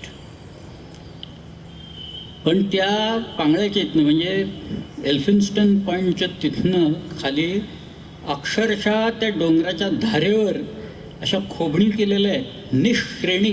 निश्रेणी म्हणजे शिडी. ती शिडी किती वाट आहे. आणि त्या निश्रेणीमधनं म्हणजे एक सैन्य अर्ध मोऱ्यांचं त्यांनी रडतुंडीच्या घाटात काढून दिलं. आणि स्वतः शिवाजी महाराज त्या निसणीनं जिथं खाली पाहिलं की डोळे गरगरायला लागतात, पाय कापायला लागतात, अशा वाटेवरनं 2000 लोक घेऊन शिवाजीराजा खाली जावळीवर चालून आले. ते सह्याद्री त्यांच्यावर प्रेम करणाऱ्या लोकांना हे शिकवतो, ताकद देतो, मनाची उभारी देतो, पायात ताकद देतो. आणि शिवाजी महाराजांना त्यांनी दिली. आणि त्यांनी सांगितलं खुणावलं, बांध इथं किल्ला बांध. प्रतापगड बांधला. एकदाच उपयोग प्रतापगडचा अफजल खानाला मारायचा, बाकी काही फारसं काही झाल्याचं दिसत नाही मला. शिवाजी राजांनी ती आष्ठायुध भवानी तिथं आणून ठेवली. ती आणली पार गंडकमधनं, नेपाळमधनं शिळा आणली ती मंबाजी नाईक पानसरांना पाठवून, आणि त्याच्यातनं ती मूर्ती घडवली. आमची दैवत ही सगळी अशीच रांगडी आहेत. तुम्ही कधी दसऱ्याला त्या जेजुरीला गेलाय का. तर सगळा भंडारा तिथं रात्रभर त्या कराय पठारावरनं ती पालखी येते. त्या पालखीचा खांद्यावर नुसती धरली ना, या आधीच 15-20 लोक धरून असतात त्याला. आपण नुसता खांदा दिला तर आपण खाली बसू इतकं ते वजन असतं सगळं, इतकं ते जड आहे सगळं प्रकरण. त्याच्यात ते मांजर सुंब्याच्या तिथनं ती पालखी वरती चढवायची म्हटलं तर इतका त्रास असतो. म्हणजे सगळे लोक चढवतात ती पालखी. त्या पालखीच्या समोर मुरळ्या असतात आपल्याकडे, तिथं सगळे वाघ्यान मुरळी आहेत. त्या मुरळ्या सोले म्हणत चाललेले असतात, कुठल्या तरी टिपेच्या आवाजाला गात असतात आणि पिवळा भंडारा उधळत असतात. सगळीकडं पिवळवून जातं पार. आणि तिथं तो धनगरांचा तो मल्हारी मार्तंड बसलेला आहे. काय ते सगळं जे आहे ना, सह्याद्री म्हणजे वीररस, दुसरं काहीच नाही. ते वीररस तिथं गेल्याच्या नंतर एकच रस. शृंगाराला इथं थारा नाही, इथं फक्त एकच रस निर्माण होऊ शकतो, तो म्हणजे वीररस निर्माण होऊ शकतो. आणि तो शिकवतो ते वीररसाची इंजेक्शन देतो तुम्हाला तो ते. त्यामुळे मग लोक जायला लागतात, प्रेरणा घेऊन जायला लागतात ते. तुम्हाला आश्चर्य वाटेल पण एक गंमत सांगतो मी. पुण्याला मराठा लाईट इन्फंट्रीचं एक छोटंसं युनिट आहे. तिथला एक कमांडिंग ऑफिसर होता, त्याचा मला एकदा फोन आला. तो म्हणाला आमच्याकडे काही मुलं आहेत, त्यांना आम्ही ट्रेनिंग दिले, शस्त्र कशी चालवायची, पार AK-47 AK-56 वगैरे काही ते सगळं ते शिकलेत. पण त्यांना तुम्ही काहीतरी शिवाजी महाराजांच्याबद्दल सांगा, म्हणजे कारण त्यांनी कुणी रक्तच पाहिलेलं नाही म्हणाले आज तर. त्यातले एकानं एकही माणूस मारला नाही म्हणाले. तिथं जायचं तर समोर माणसं उभी राहिले तर यांचे हात कापायला लागतील अशी परिस्थिती. तुम्ही काहीतरी सांगा तिथं जाऊन. मग मी गेलो, मी खरं पाहिले 19, 20, 22 वर्षाची पोरं सगळी बसले. त्या मुलांना मी म्हटलं, अरे बाबा तुम्ही ते ज्या काही बॅटल क्राईज असतात ना, तुम्ही मराठा लाईट इन्फंट्री लोक आहात, आपल्याकडे असे रेजिमेंट्स खूप आहेत. बिहार रेजिमेंट आहे, राजपुताना रायफल्स आहे, कुमाव रेजिमेंट आहे, गोरखा रेजिमेंट आहे, मद्राससुद्धा आहे. म्हटलं यांची जे बॅटल क्राईज आहेत, बॅटल क्राईज म्हणजे युद्ध गर्जना आहेत, की त्या गर्जना दिल्याच्या नंतर तुमचं मन तुमच्या मनगटाला त्या हातातलं शस्त्र शत्रूवर चालण्याची शक्ती प्रेरणा देत. अशासाठी त्या असतात. रणवाद्य असतात वाजायला लागणारे. आमची वाद्य अशीच आहे, ढोल वेल मर्फे ताशे संबळ. तो एकदा गोंधळी तर देवीच्या समोर संबळ घेऊन उभा राहिला आणि संबळ वाजवायला लागला की बघा कसं वाजत, काय वातावरण निर्माण होऊन जातं. म्हटलं ह्या ज्या युद्धगर्जना आहेत त्याच्यात कुणाची जय आंबे असे, कुणाची जो बोले सो निहाल सत श्री अकाल अशी, कुणाची एकलिंगजी की जय म्हणून आहे.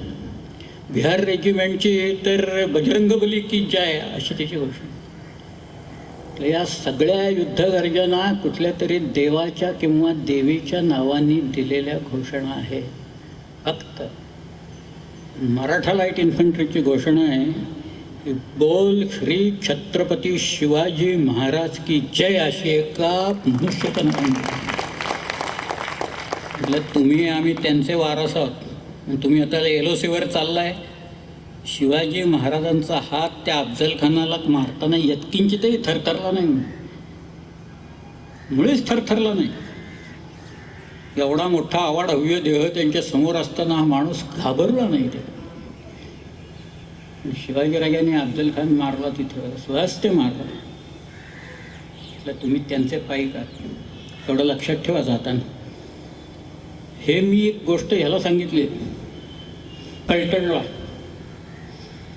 फलटणला माझं भाषण संपल्याच्या नंतर एक सयाजी लावण म्हणून एक ग्रस्त आले मला भेटायला. मला म्हणाले ही पहिल्यांदा निळातराव ही घोषणा कुठे दिली तुम्हाला माहिती आहे का? मला नाही. ते म्हणाले अहो 1941 सेकंड वर्ल्ड वॉरच्या वेळेला आफ्रिकेमध्ये आत्ताचा जो इथिओपिया आहे त्यावेळेला त्याला ॲबिसिनिया म्हणायचे. त्याच्यावरती एक छोटा देश आहे त्याचं नाव आहे एरिट्रिया. एरिट्रियामध्ये केरेन नावाचा एक प्रांत आहे आणि तिथं अशा डोंगराच्या सगळ्या रेंजेस आल्यात. कॅमेरूनची अशी एक रेंज येते, ते केरेनची रेंज आहे आणि त्या डोंगरावर एक किल्ला होता. त्या किल्ल्याचं नाव आहे डोलोगोरोडॉक. तो किल्ला होता इटालियन लोकांच्या ताब्यात. आता आपला आणि इटलीचं काय संबंध खरं म्हणजे अलीकडे जुळलं आहे, परंतु त्यावेळेला इटालियन्स लोक तिथं होते किल्ल्यात आणि ब्रिटिश लोक मारा करत होते खालून. ब्रिटिशांना किल्ला घेता येत नव्हता. या ब्रिटिश तुकडेत एक श्रीरंग लावण म्हणून सुभेदार होते. ते श्रीरंग लावण या ब्रिटिश ऑफिसरनं जाऊन म्हणाले तुम्ही आम्हाला शिवाजी महाराजांचं नाव घेऊन हा किल्ल्यावर चालून जायची परवानगी द्या, आम्ही घेतो किल्ला. इंग्रज लोक शिवाजी महाराजांचं नाव काढून देत नव्हते आपल्या लोकांना, कारण ते इंग्रज घाबरायचे एवढे की शिवाजी महाराजांचं नाव काढलं की परत आपल्या विरुद्ध तलवारी वापरतील सगळे इथून. पण त्यांना किल्ला घेण्याशी मतलब होता. त्यांनी सांगितलं घ्या म्हणून. आपले लोक रात्रीच गेले त्याच्यावर. रात्री त्यांनी हल्ला केला. इटालियनवरनं तुफान फायरिंग करत असताना आपल्या लोकांनी डोलोगोरोडॉचा किल्ला जिंकून घेतला.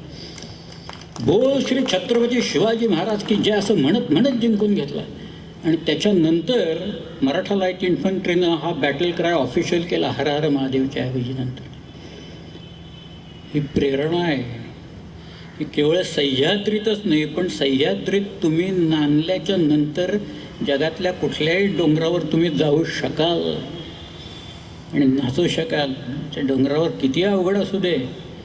पुण्यात आमच्या एक मुलगी आहे कृष्णा पाटील म्हणून. ही कृष्णा पाटीलनं एव्हरेस्ट, एक शेर्पा होता आप्पा शेर्पा, तिघे तो बऱ्याच वेळा गेला होता एव्हरेस्ट, तिला शेर्पाच चांगला मिळाला म्हणून. पण ती मुलगी एकटी त्या शेर्पाच्या बरोबर एव्हरेस्टवर गेली, खाली आली. शेवटी एव्हरेस्टवर जायचं ही कल्पनासुद्धा तुम्हाला कुठं स्फुरते तर तुम्हाला सह्याद्रीवर स्फुरते. ते सह्याद्री मंडळ हे असं आहे सगळं. इथलं वैभव जळत चाललेलं आहे, इथलं वैभव पडत चाललेलं आहे, इथले किल्ले नष्ट होत चाललेले आहेत. शाळेच्या ट्रिपा येतात आणि दगड फेकायला लागतात सगळ्यात एक एक एक. शिवाजी महाराजांच्या ती जे रायगडावरची जी मेघडंबरी आहे ना, मेघडंबरीला माळा लावलेल्या होत्या. नाशकाच्या कडची कुठली तरी एक शाळा आली आणि ते शिक्षकाने सांगितले, ए काढा रे पोरानं. ते पोराने माळा ओढून काढल्या, मणी गुल केले सगळे. आपण किल्ल्यांवर कशाला जातो हे शिक्षकांनाच माहीत नसेल तर त्या पोरांना काय कळणार आता सगळं. तर रायगडाची ही दुर्दशा आहे, राजगडाची दुर्दशा आहे. ह्या दोन शिवाजी महाराजांच्या राजधान्या होत्या.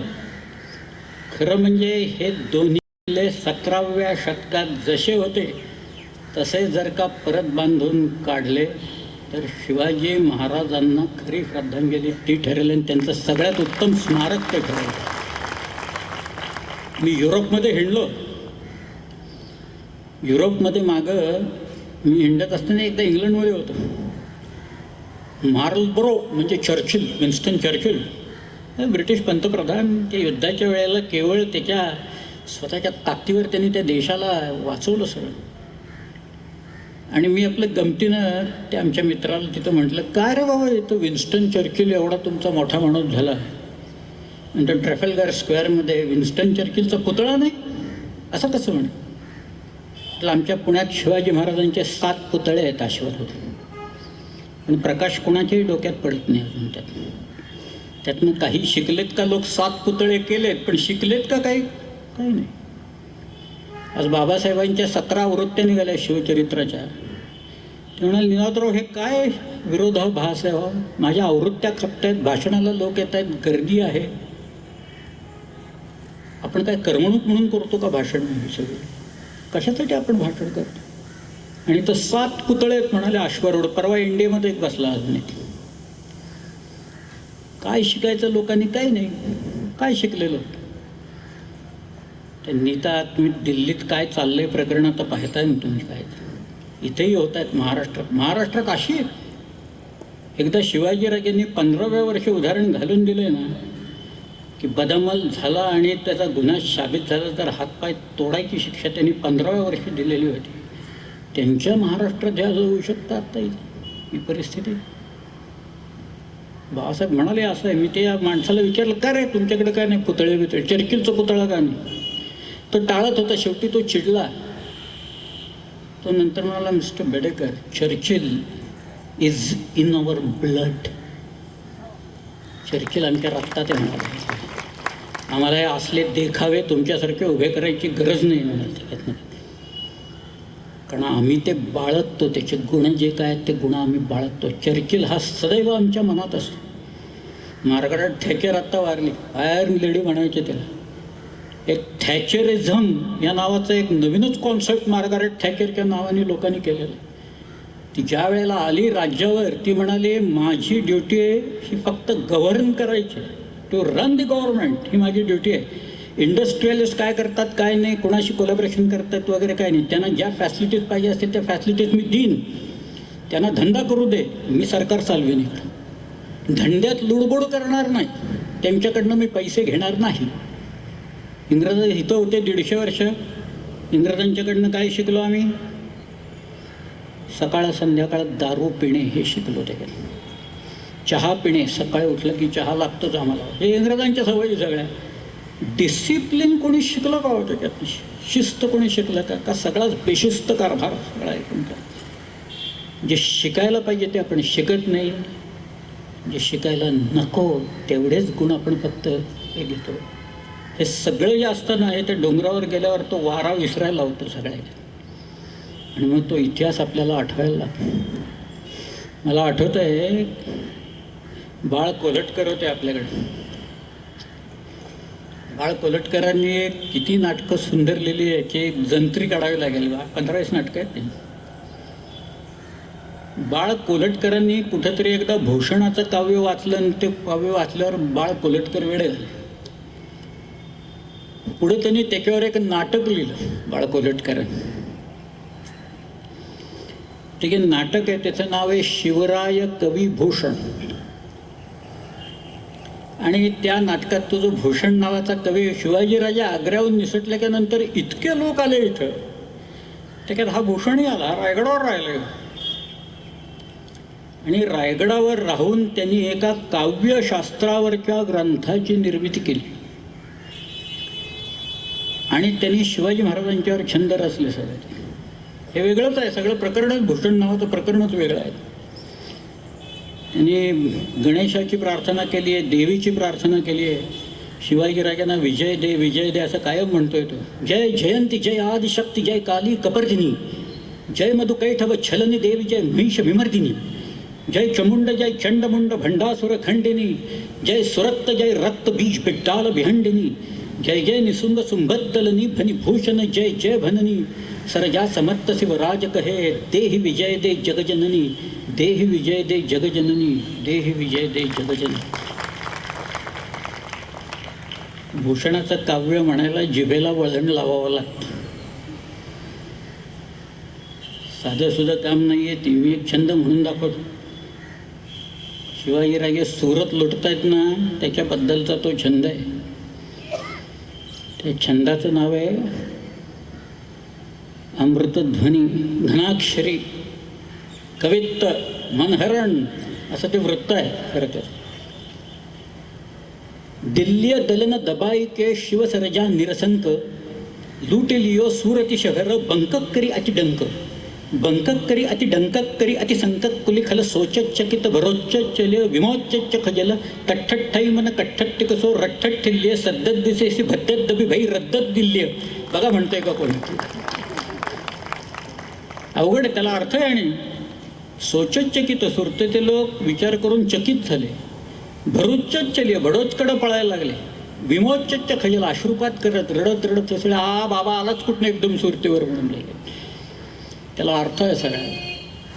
त्यामुळं ते काव्य जे आहे भूषणाचं, ते ऐकलं की अशी एक मोहिनी पडते तुमच्यावर. तो तुमच्या अंतःकरणाचा ठाव घेतो.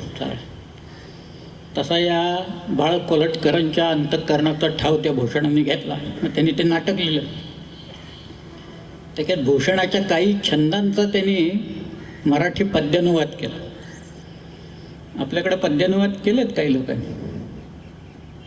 रागो काटे यांच्या पुस्तकात त्यांनी काही दिलेत. किंवा दुर्गा प्रसाद आसाराम तिवारी म्हणून आपल्याकडे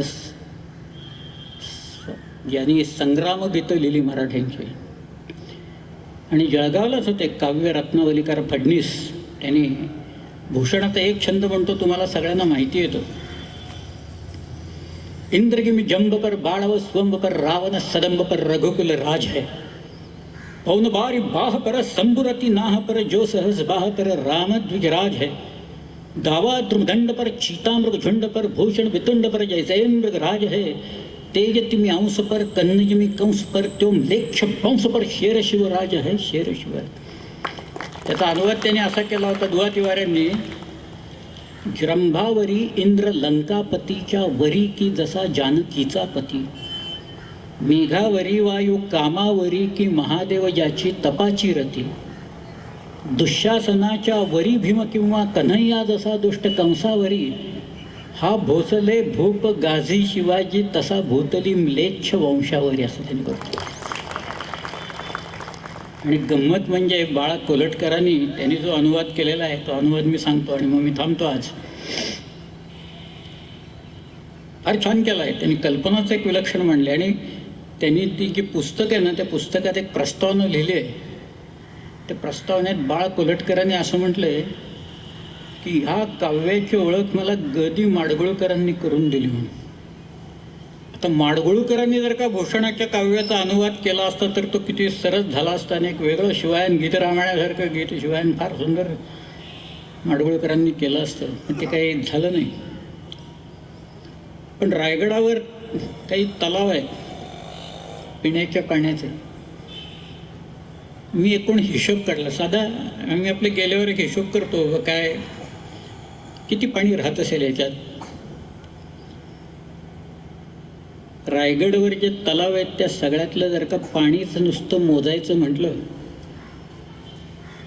तर 12 कोटी लिटर पाणी रायगडावर आत्ता सोय पाण्याची. कल्पना करा तुम्ही काय. किल्ल्यावर 3000 फुटावर ही परिस्थिती वरती तिकडं. कित्येक किल्ल्यांवरच्या टाक्यातलं पाणी खाली लोकांनी आणलेलं आहे. खाली पाणी नाही आहे, वरती पाणी आहे किल्ल्या किंवा काय. हेच तर गंमत आहे सगळं. पण तिथं पिण्याच्या पाण्याचं जे टाकं आहे, ज्याच्या काठावर शिवाजी महाराजांचा राजवाडा उभा आहे, त्या टाक्याचं नाव आहे गंगासागर. आणि बाळ कोलटकरांची कल्पना अशी आहे की गंगासागर जो आहे त्याचं भाग्य या आकाशातल्या गंगेहून, आकाशगंगेहूनही मोठं आहे, कारण शिवाजीराजे असं पाणी प्यालेत अशी ती कल्पना आहे त्यांची. आणि भूषणाचा जो छंद होता, भूषण असं म्हणतोय दख्खन के सब दुग्ग जिती, दुग्ग म्हणजे दुर्ग, दख्खन के सब दुग्ग जिती दुग्ग सहार बिलास, शिवसेवक शिव गढपती कियो रायगड वास. रायगडला त्याने आपलं निवासस्थान केलं. ज्या परस आहे तनय शिवराज सुरेश के ऐसे सभासुभ साजे, यो कभी भूषण चंपत है लखी संपत्ती को अलकापती लाजे, ज्यामध्ये तीन लोक को दीपती ऐसो बडोगड राज विराजे, वारी पतालसी माच मही अमरावती की छबी ऊपर झाजा. अमरावतीची छबी असं ते वर्णन केलं आहे. पण ह्यांनी जे केलं आहे ते बाळा कोलटकर असं म्हणत आहेत, जटा बांधुनी नटली धरणी, जटा बांधुनी नटली धरणी, विशाल पलाश वृक्षांच्या, लता तरुंना बिलगुनी डुलती, नाच चालतो छायेचा. कुठे बांधल्या जलाशयावर जिना शोभतो दगडांचा, विहार चाले त्या पाण्यावर, चक्रवाक कधी हंसांचा. कोठे चंदन कुठे चमेली, गंध दरवळे चाफ्याचा, लवंग वेली कुठे वेलची, लक्षण पुरतो संख्येचा. चंद्रमुखींच्या सवेच जेव्हा चंद्र उगवतो पूर्वेचा, असे वाटते कमल फुलांनी जन्म घेतला आजच उदरी गंगेच्या. वरती गंगा, आकाशगंगा, खाली सागर तो गंगासागर. वरती गंगा खाली सागर, वरती तारे येथे कमळे, वरचे तारे खाली येती, प्रतिबिंबांना रूपे पडती. म्हणून म्हणतो भूषण हे की आकाशाच्या गंगेहूनही गंगासागर भाग्याचा. सचिन म्हटलं. खरं म्हणजे मी इथं थांबणार होतो, पण तरी एक काय थांबण्यासारखं खरं म्हणजे काही नाही, ते इतकं सांगण्यासारखं आहे सगळं. तरी पण एक गंमत म्हणून सांगतो. अफजल खानाला शिवाजीराजांनी मारला ना 10 नोव्हेंबर 1659ला, आणि पुढच्या 18 दिवसात विशाळगडपर्यंत त्यांनी मुलूक घेऊन तिकडे पन्हाळाही घेतला. ते महाराजांना ज्या वेळेला पहिल्यांदा शिवाजी महाराज पन्हाळ्यावर आले, त्यांना कळलं पन्हाळा घेतला. म्हटलं शिवाजीराजांना राहावे ना. पन्हाळ्यावर संध्याकाळची वेळ होती. लोकांनी सांगितलं महाराज आत्ताच तुम्ही आलाय, आराम करा जरा. चांगलं गेस्ट हाऊस आहे आपलं, सर्किट हाऊस आहे इथं, व्यवस्था करतो.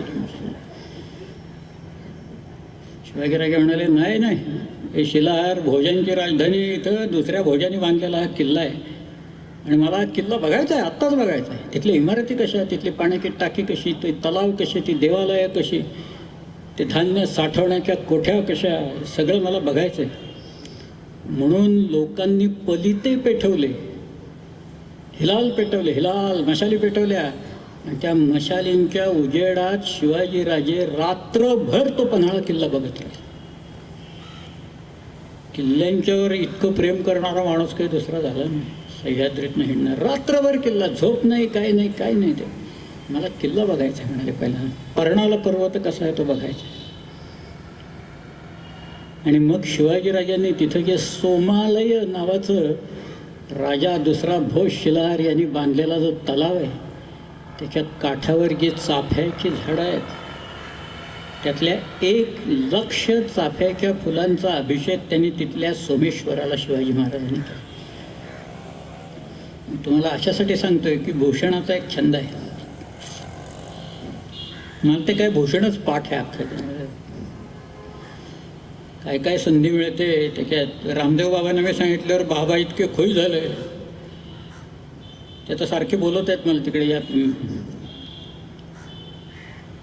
मी एकदा आग्र्याला शिवाजी महाराजांचा पुतळा बसवला ना अश्वारूढ. विलासराव होते त्यावेळेला, विलासराव आले होते. विलासराव आपले त्यावेळेला मुख्यमंत्री होते